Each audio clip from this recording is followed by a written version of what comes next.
Bom, gente, vamos lá. Então, essa aqui é a segunda aula da nossa disciplina. Na aula passada, e aí vocês vão observar que a gente sempre vai fazer isso, uma retomada do que a gente falou antes, de onde é que a gente está. Meio que ressituar a gente, né? O que a gente falou na aula passada? O que vocês viram na aula passada? Então, a gente falou dos conceitos de o que é um programa, de linguagem de programação, de expressões, tipos e comandos. Todo mundo lembra disso? Alguém tem alguma dúvida, quer fazer alguma pergunta?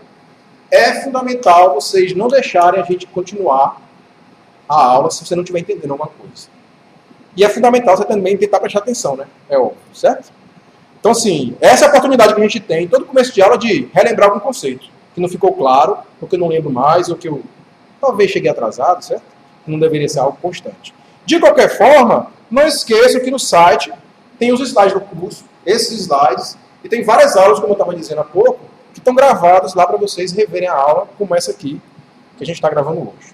Tranquilo? Me interrompa a qualquer momento. Abstraia que a gente está gravando essa aula. Por acaso a gente está gravando. Então, hoje, na aula de hoje, a gente vai falar, a gente vai discutir um conceito fundamental, que é essa ideia de algoritmo, certo? E a gente já vai pôr a mão na massa. Então, a única aula que vocês viram a linguagem de mentirinha foi a aula passada. Quando eu entrei aqui na graduação do Centro de Informática, em 95, eu passei uns 6 meses só vendo a linguagem de mentira, fazendo programação de mentira no papel, sem um computador, certo? Não, já era parecido com isso que vocês viram aqui. Né? Não sou tão velho assim não, 95. Vocês não, vocês hoje já vão programar em Java, certo? Já vão usar um ambiente real de programação, já vão escrever o primeiro programa de vocês em Java e executar ele. Tá? Então, a meu ver, isso é uma vantagem, é um avanço, mas que também precisa que vocês se empenhem, né? Então eu tive mais tempo para ir sedimentando os conceitos, vocês não. Já vão entrar de cara, vamos dizer assim, mas a gente está dando suporte a isso também, tem uma equipe de monitores, vocês vão ver que tem vários exercícios, né? Na aula passada vocês viram isso, que vão ter lista de exercícios, mini provas, então várias oportunidades para ajudar vocês a sedimentar os conhecimentos, né? E se alguém escorregar no começo, tem chance de se recuperar, tá? Mas não tem motivo nenhum para alguém escorregar, é só vocês se empenharem. Só depende de vocês, tá?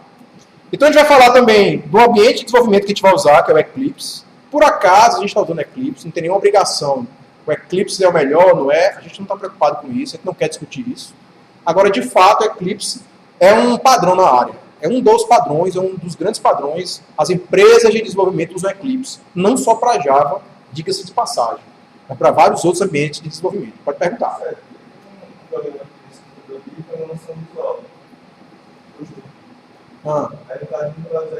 Não, aqui nessa disciplina, a gente só vai usar o Eclipse. Então, para não evitar confusão de, eu não tô, tá dando um conflito, alguma coisa, apesar de qualquer outro ambiente Java funcionar do mesmo jeito, vamos tomar isso como verdadeiro agora, mas a gente vai escolher o Eclipse, todo mundo vai usar o Eclipse, só manter um padrão, para facilitar as coisas. Então, a gente está preocupado com o aprendizado de conceitos e tal. A gente não está tão preocupado em usar o ambiente A, B ou C. Aqui, nessa disciplina e outras disciplinas, vocês vão ter a oportunidade de aprender em outras coisas, tá?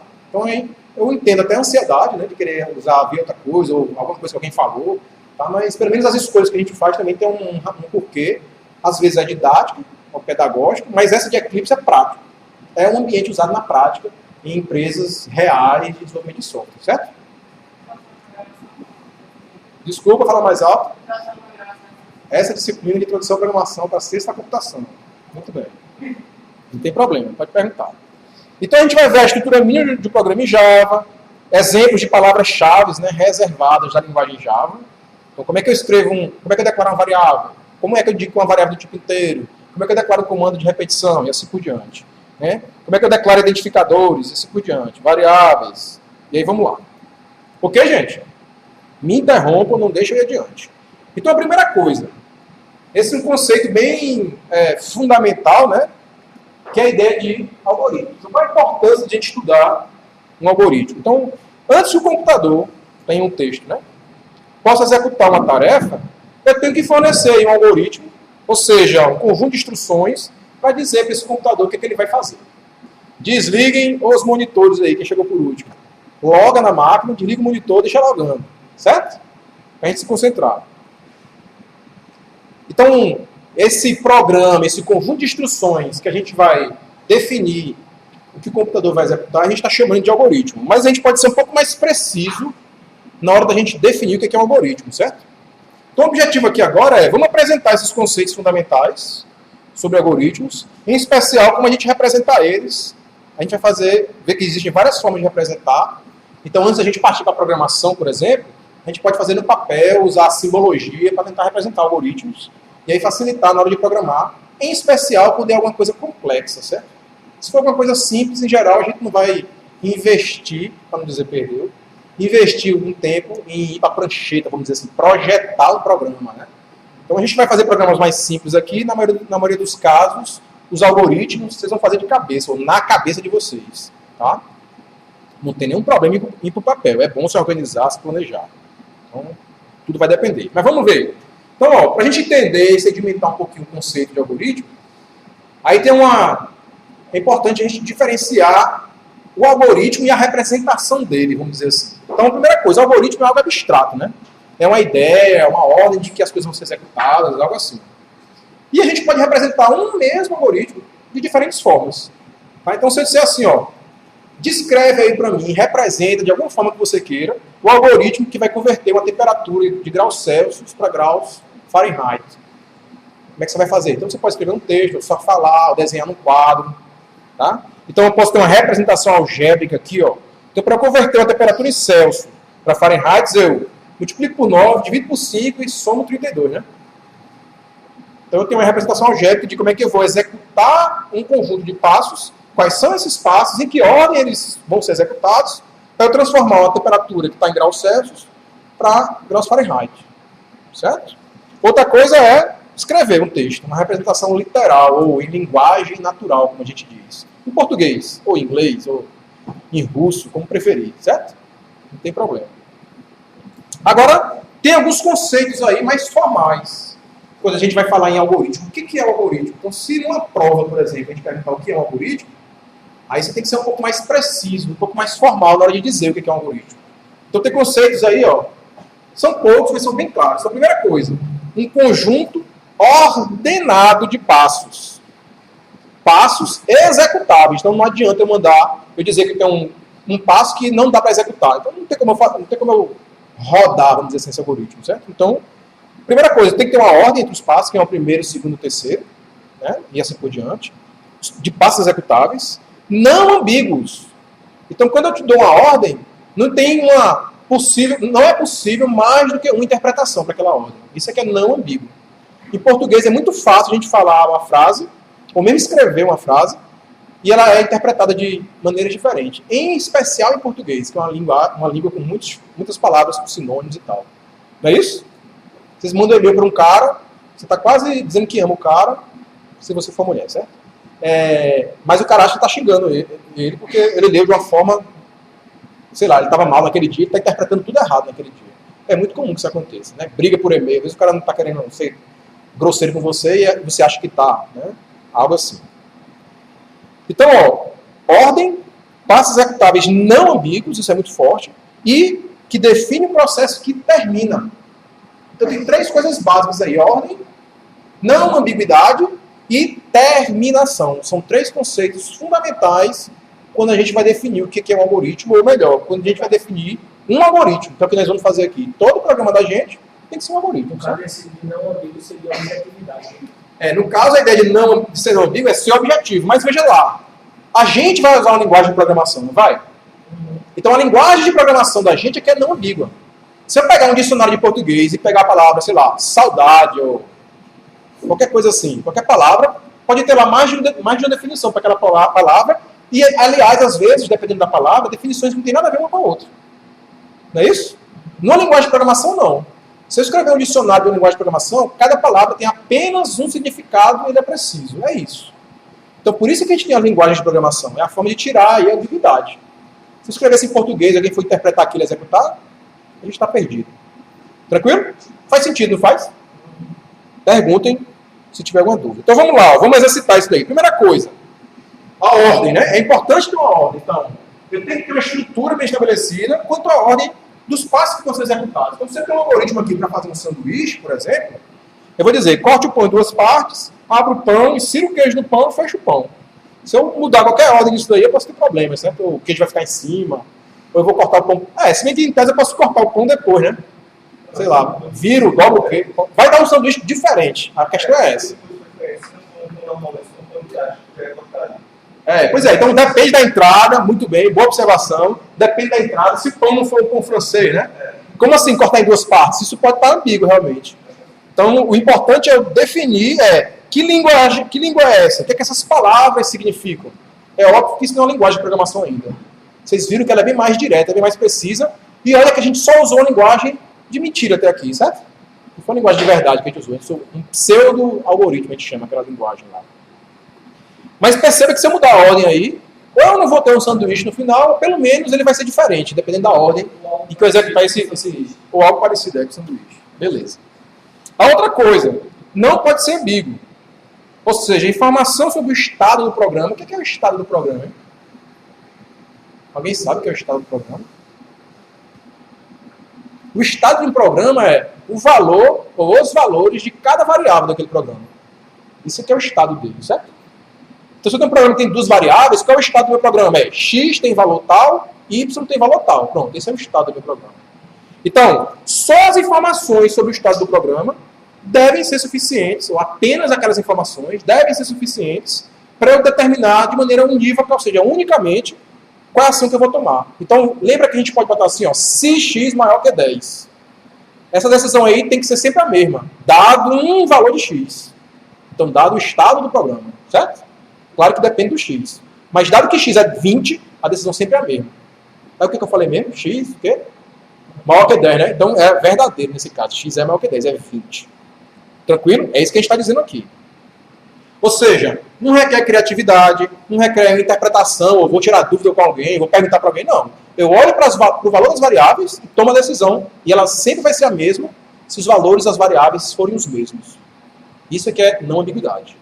Tá? Ou seja, dado a mesma entrada para o mesmo programa, não pode ter mais de uma saída para ele. Tranquilo? Faz sentido? Uma entrada e uma saída. É uma função da matemática, né? Você passa um parâmetro, um valor para a função, ela gera sempre a mesma saída. Não é isso? Esse é o princípio. E a última... Não, há um exemplo aí, né, de não ambiguidade. Eu tenho um algoritmo aí para alimentar animais no zoológico lá. Conduz o leão e o coelho para seus refeitórios, alimente o coelho com cenoura e o leão com carne. Aí você vai botar os dois no mesmo lugar, aí o coelho já é comida do leão, talvez, né? Então, pode estar ambíguo isso daí, né? Pode ser seus respectivos refeitórios, né? Algo do tipo. Não é meu crédito dessas animações, certo? Para não dizer que é. Mas vamos lá. Então, ó, resumindo, ordem, não ambiguidade e terminação. Isso é fundamental. Então, vocês deveriam agora ser capazes de olhar para qualquer coisa e dizer, é ou não é um algoritmo? Certo? Teoricamente, sim. Teoricamente, sim. Eu também, teoricamente. Por exemplo, aí, ó. Dado dois números quaisquer, se eu somar, subtrair, multiplicar ou dividir esses dois números, isso é um algoritmo ou não? Faz de conta que vocês não estão vendo se está escrito embaixo aí, certo? Porque eu tinha feito uma animação, essa seria meu crédito, para esconder isso daí. Aparentemente não funcionou. Então, ó, se eu somo dois números, independente de quais são esses números, eu sempre vai ter um resultado no final, vai ser sempre o mesmo, se forem os mesmos dois números. Se eu subtraio também. Se eu multiplico também. Se eu dividir também, né? Sim ou não? Teoricamente, sim. Agora pode olhar para esse debate. Pode olhar para esse debate. Então, ó, a divisão não é um algoritmo, pela definição que a gente deu de algoritmo aqui. Porque se eu dividir 1 por 3, por exemplo, essa divisão não termina, é uma dízima periódica. Não é isso? É infinito esse número aí. Aliás, é uma operação que não termina, na verdade. Não tem um número. Eu não consigo dizer qual é o número exato. Agora, o que acontece? Quando a gente está falando em computador, em máquina, tem um limite físico da coisa, né? Então, o computador vai dizer algo do tipo, essa máquina aqui de calcular só cabe em 4 casas decimais, então eu vou parar aqui a divisão. Então, ele força a parada, vamos dizer assim. Mas, matematicamente falando, uma divisão de, por exemplo, 1 por 3 não termina. É uma operação infinita. Então, não é um algoritmo. Certo? A gente não vai botar uma pegadinha dessa na prova, não. Não se preocupe, não. A gente não é do nosso feitio. Botar pegadinhas, não. Tá? Tranquilo, gente? Por sinal, tem exemplos de prova também lá no site. Aí depois da prova, lá no final o cara tá reprovado. Diz, pô, nunca vi uma prova antes. Aí, pô, tá aí desde o começo com a solução da prova. Igualzinho a prova que tu fez na sala. Ó. Não, tô brincando, não é assim também. Nem tanto. Pessoal, ó, e esse exemplo aqui? Aí a gente já está dizendo, isso aí não é algoritmo. Esses dois passos não definem o algoritmo. Por quê? A pergunta é, por que não é algoritmo?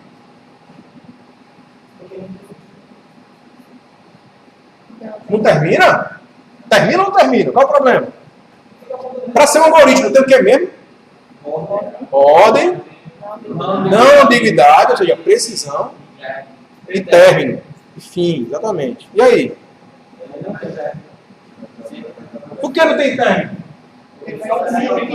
Vai ser feito de Vai ter o término quando vai tirar a moeda. Opa, olha aí, mas quando acabar as moedas, o que acontece? nada. Vai ficar mandando reclamar. Nada não. Vai ficar tirando e não vai embora. Não, a pergunta é, a resposta é, só Deus sabe, não dá para saber o que vai acontecer. Porque o que a gente achava que poderia ser um algoritmo, não está dizendo o que vai acontecer nesse caso. Então está faltando precisão. De novo, a gente está usando português aqui, certo? Se fosse uma linguagem de programação, na linguagem de programação estaria claro o que ia acontecer no caso desse. Daria um erro, travava o programa, estaria claro isso, porque a linguagem de programação não vai deixar isso acontecer. Esse tipo de erro aqui, vamos dizer assim. Ia travar o computador, por exemplo. Ele coloca aqui, passo 2 até que acabe a moeda. Então, o problema aqui da gente a gente não diz o que, que vai acontecer quando termina as moedas. E aí, o que, que ele faz? Ele fica lá com a mão no bolso esperando, ou ele pode ir para casa? Ou ele vai morrer ali de fome, certo? Então, na computação, aliás, tem inclusive um termo técnico para isso, chama starvation, que é morrer de fome. O cara fica lá o tempo todo esperando, não sai do lugar e está morrendo de fome ali. Vai morrer de fome, não vai sair dali. Não é exatamente isso aqui não, mas só para dar um exemplo para vocês. Como é que é? Não, o programa não está mandando ele procurar moeda no bolso de outras pessoas. Ele tira a moeda do bolso. Aliás, ele não está dizendo nem de que bolso é.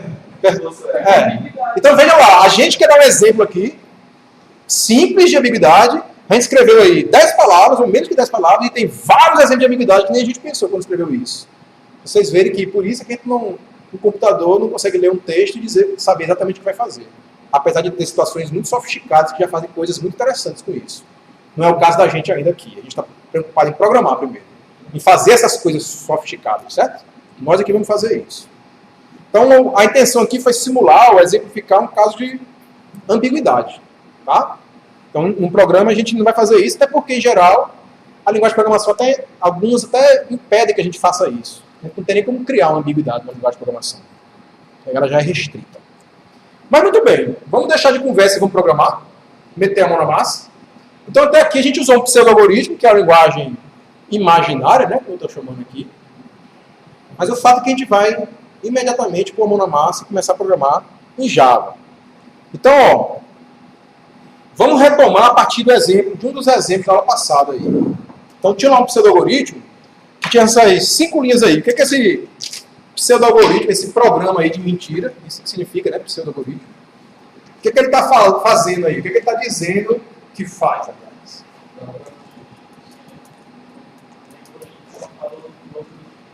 Ele vai pedir para você digitar o número e imprimir o dobro dele na tela, não é isso? Então, eu declaro duas variáveis inteiras, chamadas x e y. O que é uma variável inteira mesmo? Então, vamos pensar que é um espaço de memória que armazena o número inteiro. Pronto. Eu vou imprimir o que tiver aqui entre aspas duplas, que é um texto, né? Vou imprimir isso na tela do computador. Precisa. O comando imprima significa pego o que tiver entre aspas do lado e boto na tela do computador, certo?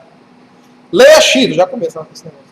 Leia x leia do teclado um valor e coloque em x. Mas esse valor tem que ser do mesmo tipo que x. Que é que? Inteiro. E coloque em y o resultado do produto de x por 2. Duplique o valor de x, né?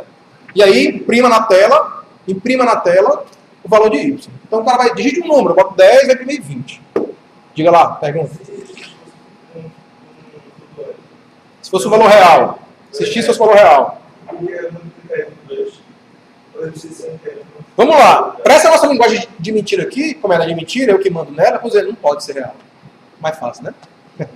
Mas em Java a gente vai ver que pode sim. Próxima aula a gente vai discutir isso, se não me engano. Só que deixa eu dar o valor e não Mais ou menos por aí. Então, nesse caso aí, se vai botar seu número, então fosse ele... Vai dar um erro. Não, vai dar um erro. O computador vai sair uma tela azul. Já viu uma tela azul do Windows lá, por exemplo? Mas mesmo se fosse Linux ou qualquer outro programa do mundo, ia sair tela azul. Porque sou eu que disse o que essa linguagem faz, eu faço o que eu quiser. Viu que é a vantagem de ter um pseudo-algoritmo aí? Mas, na verdade, qualquer um de vocês vai poder, muito em breve, projetar uma linguagem de programação e aí você vai dizer o que vai acontecer numa situação dessa. Esse caso aqui, eu sou projetista, eu estou dizendo o que acontece. Então, se você não digitar o número inteiro, vai dar um erro, a tela azul vai abortar, vai pegar fogo o computador, inclusive. Então, não faça isso, certo? Tranquilo, gente? Beleza, mas isso aqui não é Java, e infelizmente eu não consigo fazer pegar fogo o computador, ia ser massa ver isso funcionar. Mas em Java, o que acontece? Então, em Java, o equivalente a esse pseudo-algoritmo seria isso que está aqui embaixo. Ó. Então, em Java não é inteiro que a gente escreve, até porque Java não foi feito por brasileiros. Mesmo que tivesse sido feito, em geral, a gente prefere usar termos em inglês, que é uma língua mais universal, porque se eu crio uma linguagem, eu quero que outros usem, né? Não só meus amigos, de repente. Em geral, tá? Então, ó, a palavra reservada de Java para definir uma variável do tipo inteiro é int, int. E a gente define a variável do mesmo jeitinho que na linguagem do pseudo-algoritmo. Também não é à toa, a gente usou algo mais parecido possível para facilitar o entendimento, é claro. Só que tem, ó, ponto e vírgula no final. No final de cada comando tem um ponto e vírgula, um delimitador que a linguagem Java escolheu para indicar final de um comando, final de um comando. Eu posso até colocar todo mundo na mesma linha, fica feio para burro. Mas eu boto um ponto e vírgula, estou delimitando os finais de comando, não preciso ficar dando enter. Não preciso, mais vou, viu? Pelo amor de Deus. Não vamos fazer coisa feia, não. Vamos fazer coisa que é fácil a gente entender, senão não conseguir corrigir é zero. Não tem para correr. Aí vamos lá, chego lá, boa pergunta. Então, ó, aqui eu declarei duas variáveis. Aí isso daqui, na verdade, não é bem Java, não, certo? Não é padrão de Java, isso vai funcionar, vocês vão fazer isso daqui a pouco. Só que a linguagem Java não foi criada para você fazer interação na tela, assim, no teclado, não. Print, feita aquela linguagem pseudo-algoritmo. Para eu ler do teclado, para eu escrever na tela até que é simples. Mas para eu ler do teclado é mais complicado. Então, para não complicar muito vocês agora, a gente vai já ver como é que vai fazer isso também, a gente criou um programinha chamado util, que tem lá uma outra funçãozinha imprima, que ele imprime para você. Por isso que está em português. Até fica claro que é uma coisa que a gente criou. Aí fui eu que criei e eu boto na língua que eu quiser, certo? Como eu sou um cara bonzinho, eu botei em português. E a gente está chamando essa operação, vamos chamar assim por enquanto, que eu dou para ele um texto entre aspas duplas, ó, igualzinho aqui. E o que tiver nesse texto aí, ele já vai colocar na tela, vai imprimir na tela do computador, certo? Não. É só isso que está aí. Mas relaxa. Tudo isso aí que você vai precisar fazer, você vai já ver. Vamos por partes. Na linha de baixo, ó, de novo, esse mesmo programinha util aí, ó, a gente está usando ele para ler do teclado. Então, esse ponto, lei, abre, fecha parênteses, é equivalente a esse lei aqui. Aí ele vai... Só que a diferença aí é que eu chamo esse programinha que lê e ele me retorna um valor. Aí eu vou ter que guardar esse valor numa variável. Certo? Então é uma expressão isso daí. Uma expressão, quando for avaliada pelo computador, vai retornar um valor sempre. 2 mais 2 é uma expressão, o valor dele é 4. Útil, ponto, leia, abre e fecha parênteses, é a expressão que vai retornar o que quer que você digite no teclado e dê um enter depois. Beleza? Nesse caso aí é inteiro, certo? E aí o resto não muda quase nada. E calcule o dobro de x e coloque em y, ponto e vírgula no final, e usa o mesmo programinha que a gente usou antes para imprimir o valor de y na tela. Desliguem os monitores, para a gente se concentrar aqui. Beleza? Perguntas? Por que esse programa? Aí esse programa útil a gente criou só para simplificar a vida de vocês por enquanto. Isso vai durar 1 ou 2 aulas só. A gente ir colocando devagar as coisas para vocês. Porque para ler do teclado em Java, como eu estava dizendo, é um pouco mais complexo. Não é um comando assim, não. Vocês vão gastar umas 3 ou 4 linhas para fazer uma coisa trivial. Porque a linguagem Java não foi criada para isso. Tá? Mas vocês vão ver como é que faz para valer, sem usar o último, certo? Confie em mim. Tenham fé. Sérgio. Isso, obrigado. Toda vez que for usar isso, eu tenho que colocar isso em maiúscula, né? Tem, exatamente. Boa pergunta. Em Java, a gente chama, ela é case sensitive. Faz diferença usar uma letra maiúscula ou não. Tá? Ela é sensível à altura do caractere, ao case lá, né? Se é maiúscula ou minúscula. E no Java, quais são as situações que você usar a letra maiúscula? Você vai se acostumar já com isso. A gente vai colocando devagarzinho isso também. Tá tudo programado. Relaxe. Mas veja, pessoal, eu estou falando assim, estou brincando, mas perguntem mesmo. Não tenho medo de perguntar não, no pior caso, mas vai já chegar essa informação. Tá? É muito melhor você perguntar muito do que você não perguntar nada. Não tenha dúvida nenhuma disso. Mas vamos lá, continuando. Esse pedaço de programa aí, que agora está em Java, certo? A gente traduziu aquelas 5 linhas do pseudo-algoritmo para Java. Esse pedacinho de programa aí ainda não está pronto para rodar. Ele está solto aí, flutuando. Por sinal, vocês perceberam que a gente tem um padrão, né? Toda vez que a gente mostrar um trecho de código para vocês, vai estar sempre no fundo azul assim, ó. E o fonte do código é sempre diferente. Vocês perceberam isso. Certo?